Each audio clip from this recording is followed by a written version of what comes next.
हम मीनू झा गोर लगै छी समस्त मिथिलावासी के अपन माताजी के संग एकटा बेटी विवाहक गीत लऽ कऽ उपस्थित छी। कोशिश करै छी अपने लोकनि के नीक लागे। धन्यवाद। जय मिथिला, जय मैथिली। घर पछुआरबा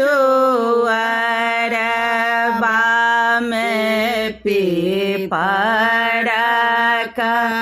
गछिया,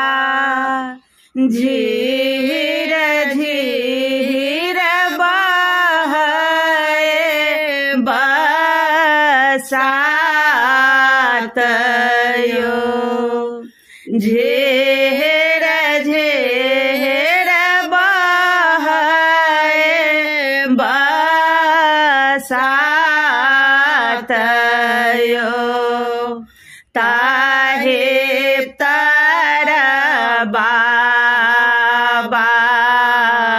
पलंगा ओछाओला सुतला पीताम्बर तानियो, सुतला पीताम्बर तानियो, सुपते खेलैते एले बेटी कुमारी, बाबा के देला निजा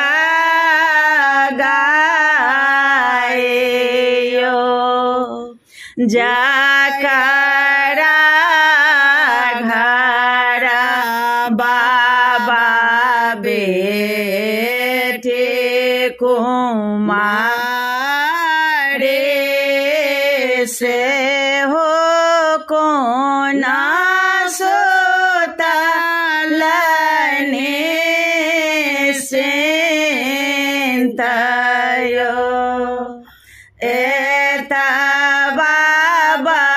जाना जब सुनलानि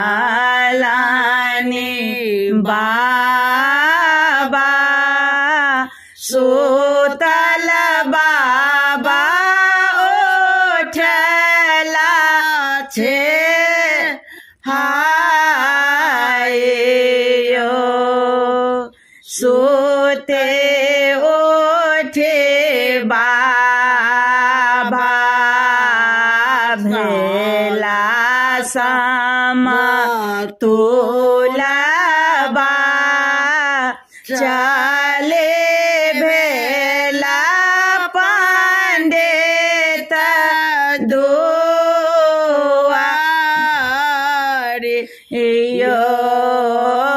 कहाँ गेला किया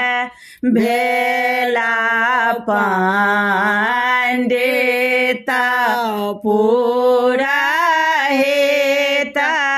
गुनी दिया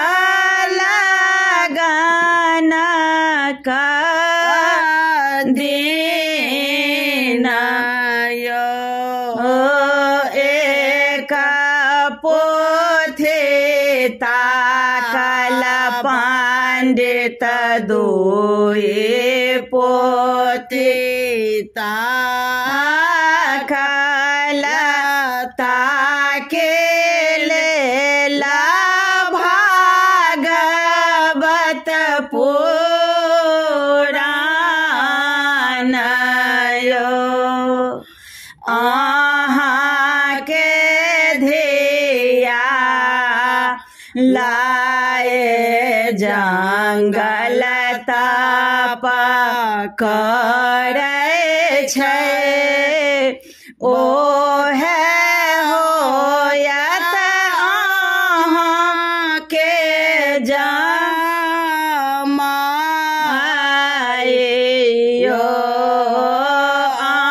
अहाँ लेखे बाबा माता पासे भिखारे